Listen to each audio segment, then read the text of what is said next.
Electric resistance से आज का क्लास शुरू कर रहे हैं। तो इलेक्ट्रिक रेसिस्टेंस हम लोग को यह क्या हो गया, प्रॉपर्टी ऑफ कंडक्टर। और कैसा प्रॉपर्टी, जो इलेक्ट्रिक करंट के फ्लो का क्या करे, अपोज करे, इट इज विरोध करे, अपोज करे, यह हम लोग को इलेक्ट्रिक रेसिस्टेंस। तो इलेक्ट्रिक रेसिस्टेंस के बारे में हम लोग सबसे पहले इसके सिंबल की अगर बात करें हम लोग, सिंबल या संकेत, तो इसको हम लोग दिखाते हैं इस तरह के सिंबल से, इस तरह के सिंबल से।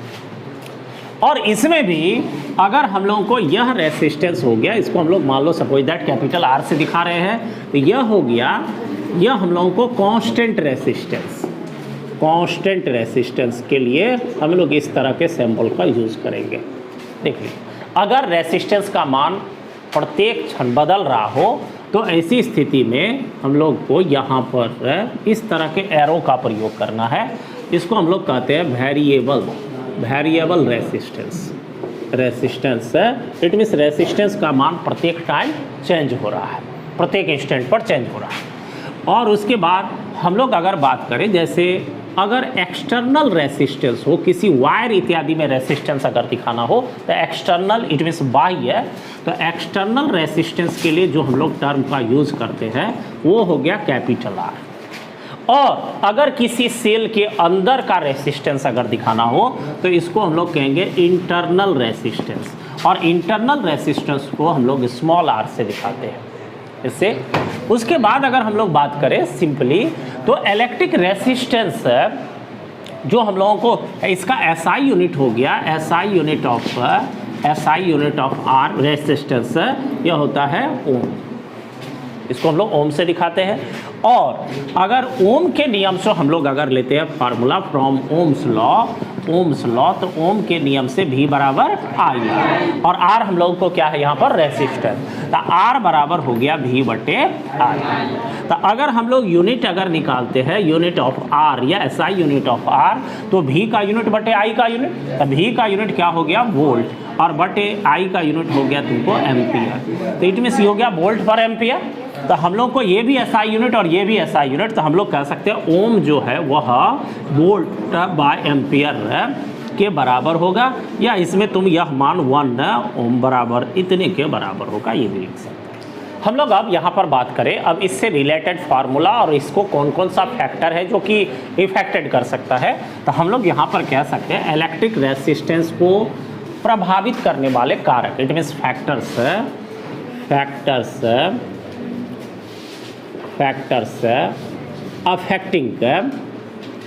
Affecting electric resistance, factors affecting electric resistance. देखो, तो हम लोग को अगर इसके कौन कौन सा ऐसा फैक्टर होगा जो कि इसको अफेक्ट करेगा, इट मीन्स इसको प्रभावित करेगा, तो उसके लिए हम लोग को फार्मूला पर कंसीडर करना होगा। तो देखिए, तो फार्मूला पर हम लोग कंसीडर करें तो हम लोग ओम्स लॉ जो ड्राइव्ड किए थे ड्रिफ्ट वेलोसिटी से, उस ड्रिफ्ट वेलोसिटी से ड्राइव्ड ओम्स लॉ में हम लोगों को एक कांस्टेंट का वैल्यू आया था, वो कांस्टेंट हम लोगों को R था।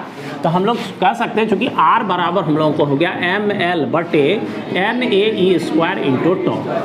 देख लो, तो R बराबर ml बटे NAE स्क्वायर इंटू टॉ। हम लोग अगर इस फार्मूला पर अगर कंसीडर करें तो सबसे पहला पॉइंट यहाँ पर ले सकते हैं कि R जो है, तो पहले फार्मूला का अगर एनालिसिस करोगे तो इसमें जो टर्म यूज़ किए हैं वह ml NAE स्क्वायर और टॉ है।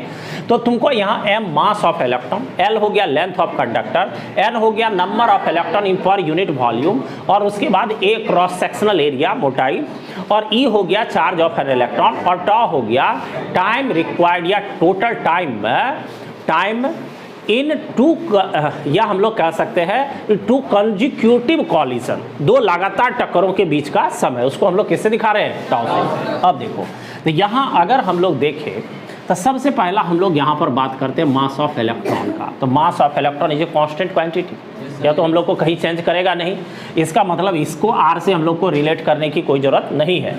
और हम लोग अब इसको L से रिलेट करें, इट मीन्स कंडक्टर की लंबाई बढ़ाने या घटाने से रेसिस्टेंस पर क्या प्रभाव पड़ेगा, तो सीधा R is directly proportional to where हम लोग कह सकते हैं where L is equal to क्या हो गया, L is equal to length of conductor. Length of conductor एकदम ध्यान से देखिए, एकदम सिंपल टर्म्स सब है कंडक्टर। इसका मतलब हो गया कि अगर तुम कंडक्टर के लेंथ को अगर बढ़ाओगे तो रेसिस्टेंस भी बढ़ जाएगा, बिकॉज आर एंड एल हम लोग सीधे कहा है related with proportional relation. It means length of wire बढ़ाएंगे तो उसका रेसिस्टेंस भी क्या हो जाएगा, बढ़ जाएगा। तो इसका मतलब ये हुआ कि अगर तुमको बहुत दूर, मान लो एक जनरेटर 1 किलोमीटर में चला रहे हैं और वहाँ से 1 किलोमीटर दूरी पर तुम कनेक्शन लेते हो वायर का, तो दूरी तार की लंबाई बहुत बढ़ जाएगी, और तार की लंबाई बढ़ जाएगी तो रेसिस्टेंस क्या हो जाएगा, बहुत बढ़ जाएगा। तो यहाँ पर हम लोग सीधे देख रहे हैं यह लेंथ के साथ डायरेक्टली प्रोपोर्शनल रिलेशन में है। दूसरा अगर हम लोग देखें फिर अब हम लोग R को A के साथ जोड़ते हैं, तो A के साथ तो देख रहे हो कैसा रिलेशन होगा, इनवर्सली प्रोपोर्शनल। और हम लोग को यहाँ पर where A is equal to हो गया क्रॉस सेक्शनल एरिया, यह हो गया क्रॉस सेक्शनल एरिया। तो क्रॉस सेक्शनल एरिया है तो इट मीन्स हम लोग को सीधे कह सकते हैं कि अगर क्रॉस सेक्शनल एरिया अधिक होगा, मतलब तार अगर मोटा होगा तो उसका रेसिस्टेंस कम होगा, और रेसिस्टेंस अगर कम होगा तो इट मीन्स कहने का मतलब करंट का फ्लो जो है वह कंडक्टर में इजीली होगा। तो इसका मतलब मोटा तार अगर प्रयोग करेंगे तो रेसिस्टेंस अपने आप कम हो जाएगा। तो यहाँ अब इस दोनों नियम को तुम जोड़ करके देखो, अगर बहुत अधिक दूरी पर तुमको कनेक्शन करना है तो तार का लंबाई तो बढ़ जाएगा, रेसिस्टेंस तो बहुत बढ़ जाएगा। तो रेसिस्टेंस घटाने के लिए क्या करेंगे कि तुमको उस तार का जो मोटाई है वो क्या करेंगे, बढ़ा देंगे। इसका मतलब बहुत अधिक दूरी तक या बहुत अधिक दूरी पर कनेक्शन करने के लिए पतले तार के जगह कैसे तार का यूज करना है, मोटे तार का, जिससे रेसिस्टेंस क्या हो जाएगा, घट जाएगा। अब उसके बाद हम लोग तीसरा अगर पॉइंट फिर देखते हैं तो आर का रिलेशन हम लोग देखते हैं एन के साथ, ठीक है। अब n भी सबको क्लियर है, n हो गया तुमको नंबर ऑफ फ्री इलेक्ट्रॉन्स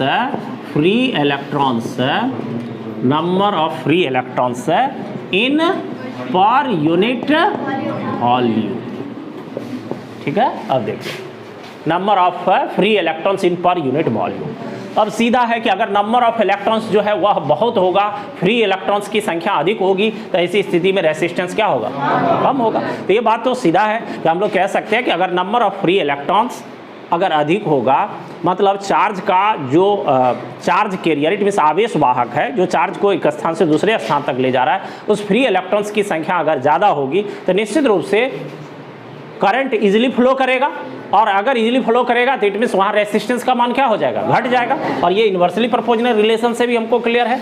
अब देखिए चौथा हम लोग बात करते हैं फिर आर, और यहाँ पर अब रहा बात ई हम लोगों को चार्ज ऑफ एन इलेक्ट्रॉन, मतलब एक इलेक्ट्रॉन का यह चार्ज है, तो इलेक्ट्रॉन का चार्ज तो हर एक जगह इसका मान कांस्टेंट होता है, कहीं यह चेंज करेगा नहीं, इसलिए इसका रिलेशन से हमको कोई मतलब नहीं है, क्योंकि जब मान कोई वेरिएट करेगा ही नहीं तो इसका मतलब इसका प्रभाव भी इस आर पर नहीं पड़ेगा।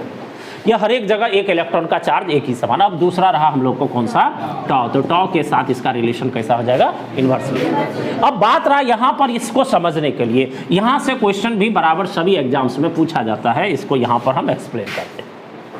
अब देखो सबसे पहले इस चीज को ले लीजिए, अगर मान लेते हैं सपोज दैट तुम जो है कंडक्टर का तुमको टेम्परेचर बढ़ता है, temperature is denoted by T।